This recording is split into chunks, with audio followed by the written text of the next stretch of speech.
നമസ്കാരം. 1857 ഇന്ത്യയിൽ ബ്രിട്ടീഷുകാർക്കെതിരെ നടന്ന രക്തരൂക്ഷിതവും അക്രമാസക്തവുമായ കലാപത്തെയാണ് 1857 ശിപായി ലഹള എന്ന് പറയുന്നത്. ഇന്ത്യക്കാർ ഈ സമരത്തെ ഇന്ത്യയുടെ ആദ്യത്തെ ബ്രിട്ടീഷുകാർക്കെതിരായുള്ള സ്വാതന്ത്ര്യ സമരമായി വിലയിരുത്തുന്നു. എന്നാൽ ബ്രിട്ടീഷുകാർ ഈ കലാപത്തെ മതപരമായ തെറ്റിദ്ധാരണയുടെ ഫലമായി ഉണ്ടായ അക്രമാസക്തവും രക്തദാഹിയുമായ കലാപമായിട്ടാണ് ചിത്രീകരിച്ചിരിക്കുന്നത്. അതുകൊണ്ട് 1850 ആണ്ടുകളോടെ ഇന്ത്യയുടെ ഭൂരിപക്ഷം പ്രദേശങ്ങളും ബ്രിട്ടീഷ് ഈസ്റ്റ് ഇന്ത്യ കമ്പനിയുടെ കീഴിലായിരുന്നു. ഈ പ്രദേശങ്ങളിലെ ക്രമസമാധാനത്തിനു വേണ്ടിയും അതുപോലെ തന്നെ ഗോഡൗണുകളുടെയും മറ്റ്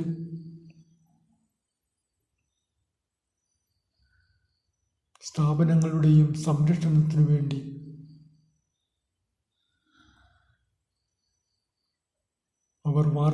ബ്രിട്ടീഷുകാർ വാർത്തെടുത്ത സേനയാണ് ശിപായി പട്ടാളക്കാർ എന്ന് വിളിച്ചിരുന്നത്. അവർ എപ്പോഴും ബ്രിട്ടീഷ് ഓഫീസേഴ്സിൻ്റെ അണ്ടറിലായിരുന്നു പ്രവർത്തിച്ചിരുന്നത്.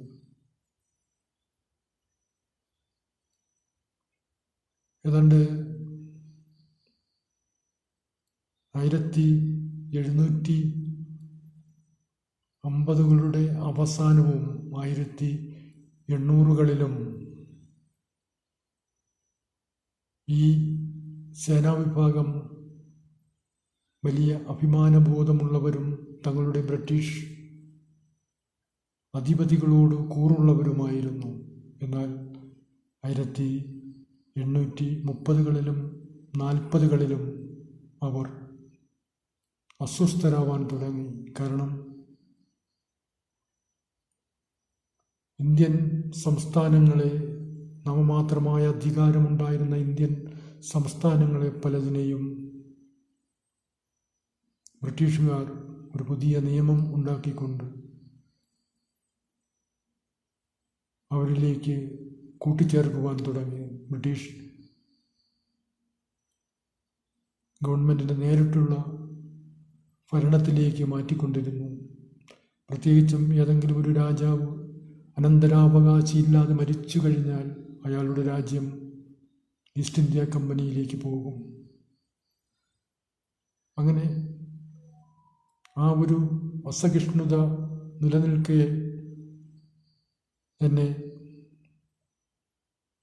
വേറെയും മതപരവും രാഷ്ട്രീയവും സാങ്കേതികവുമായ പ്രശ്നങ്ങളും ഉടലെടുത്തുകൊണ്ടിരുന്നു. ധാരാളം മിഷണറിമാർ ബ്രിട്ടനിൽ നിന്ന് വരികയും അവർ ഇന്ത്യയുടെ പല ഭാഗങ്ങളിലും മതപരിവർത്തനങ്ങൾ നടത്തുകയും ചെയ്തുകൊണ്ടിരുന്നു. എന്നാൽ അത് ക്രമാതീതമായി വർദ്ധിച്ചപ്പോൾ ഇന്ത്യ രാജ്യമാകെ ക്രിസ്തീയവൽക്കരിക്കുവാനുള്ള ശ്രമത്തിൻ്റെ ഭാഗമാണിതെന്നുള്ള ഒരു തോന്നൽ ജനങ്ങൾക്കിടയിൽ ഉണ്ടാവുകയും അത് ശിപായികൾക്കിടയിലും ഉണ്ടാവുകയും അങ്ങനെ ആകെ അസ്വസ്ഥരായിരുന്നു അവർ. അതിനിടയിലാണ് ഒരു പുതിയ ഇനം തോക്ക് ശിപായികൾക്കായി നൽകിയത്. ആ തോക്കിലെ ഉണ്ടകൾ ഒരുവിധം ഗ്രീസിൽ പൊതിഞ്ഞതായിരുന്നു. ആ ഗ്രീസ് നിർമ്മിച്ചിരുന്നത് പന്നികളുടെയും പശുക്കളുടെയും നെയ്യ് ഉപയോഗിച്ചായിരുന്നു എന്നുള്ള ഒരു തെറ്റിദ്ധാരണയോ അതോ ശരിയായ ധാരണയോ ജനങ്ങൾക്കിടയിലും ശിപായികൾക്കിടയിലും പടർന്നു. അതുകൊണ്ട് തന്നെ ശിപായികൾ ആ തോക്കുകൾ ഉപയോഗിക്കുവാൻ തയ്യാറായില്ല. പ്രധാനമായിട്ടും അതിൻ്റെ വെടിയുണ്ടകളുടെ കാട്രിഡ്ജ് കടിച്ച് ഇളക്കേണ്ടതായിരുന്നു. അതുകൊണ്ട് തന്നെ തങ്ങളെ മതപരമായി അധിക്ഷേപിക്കുന്നതിന് വേണ്ടിയാണ് ഈ ഒരു ഗ്രീസ് ഇതിൽ പുരട്ടിയിരിക്കുന്നത് എന്നുള്ള ഒരു ധാരണ പരക്കെ പരന്നു. എന്നാൽ അതിന് മറ്റൊരു കാരണം കൂടെ ഉണ്ടായിരുന്നു. വളരെ വേഗത്തിൽ ഈ ഉണ്ടകൾ തോക്കിലേക്ക് അപ്ലോഡ് ചെയ്യുന്നതിന് വേണ്ടിയാണ് ഗ്രീസിൽ പൊതിഞ്ഞിരുന്നത്. എന്തു തന്നെയായാലും അത് വലിയ പ്രതിഷേധങ്ങൾക്കിടയാക്കി.